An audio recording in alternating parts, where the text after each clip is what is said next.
All right, who doesn't love a good disaster documentary, especially when there's just so many things going wrong and everything is falling apart and a bunch of people die? So there's like Fire Festival documentary type disasters, and then there's Titan, the OceanGate disaster. Let's talk about this documentary.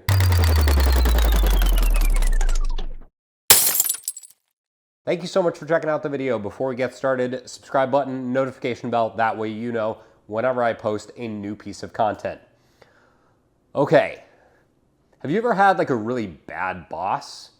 Because there are bad bosses, and then there's bad bosses, and then there's another level of boss. So a bad boss is the kind of boss that like doesn't care about you, doesn't wish you well on your birthday, fumbles your PTO.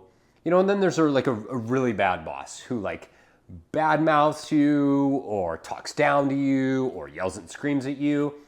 And then there's the next level of boss. And this is the rare breed. So wind the clock back to 1912.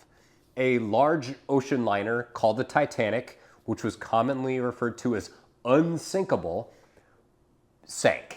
It sank because of hubris and pride, and because the captain of the Titanic and the crew wanted to break this record and get from the UK to New York in record time. And things didn't go so well when like half the boat died and the ship is now at the bottom of the ocean.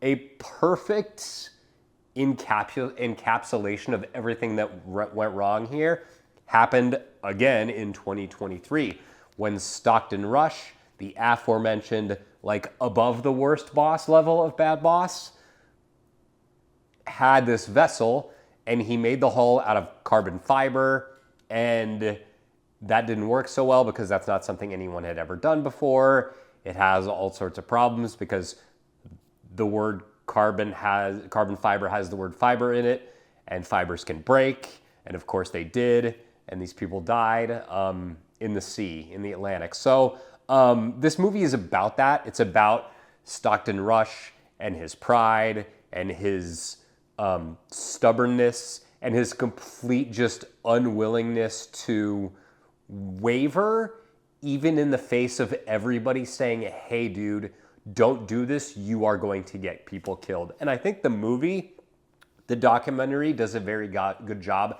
capturing all of that.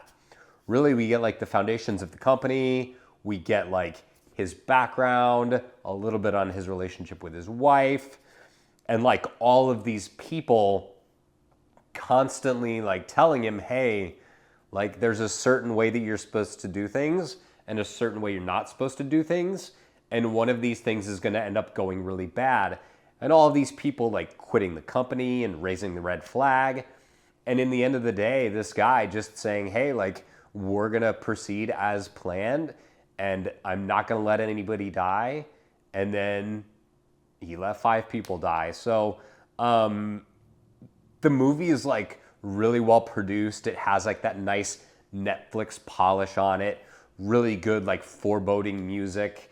And it really does like lay out kind of all the details of what went wrong from the very beginning up until the vehicle exploded underwater in 2023, just about 2 years ago, I think this month. So it's ultimately a really sad story too, because while you have things that like fall apart in other documentaries and like, oh, you know, what happened to this company, like this financial disaster, whatever this is, this sort of, you know, institutional collapse. And this one really is sad because not only was Stockton Rush like a terrible boss and a horrible CEO, but it seems like he might have also been a bad person because he ultimately was never going to have his mind changed by anybody, and it spelled out his doom.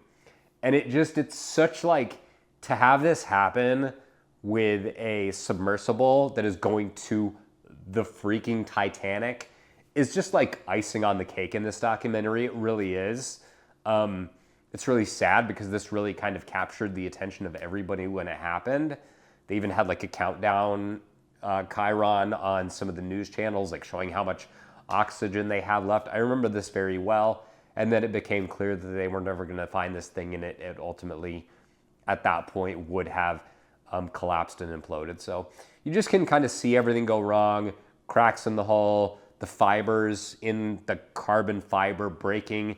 They set up these acoustic microphones on the surface on the hull from the inside that were measuring the sound of fibers breaking. At one point, the hull actually does have a huge crack in it. They have to remake the entire hull.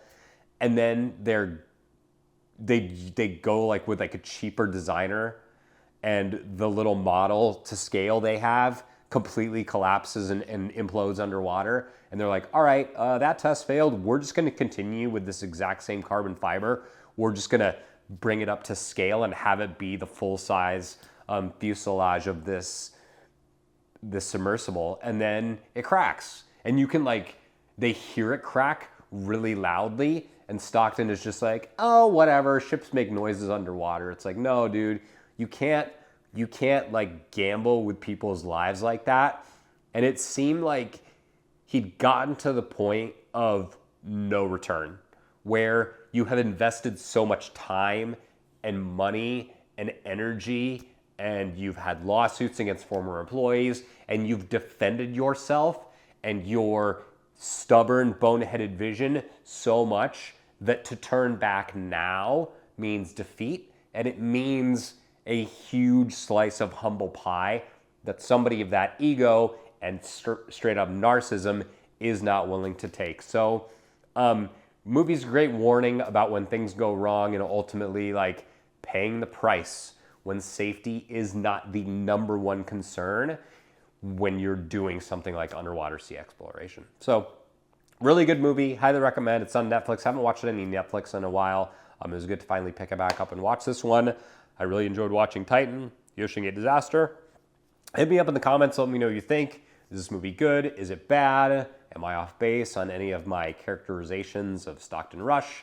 And I'll see you next Saturday at 9 a.m.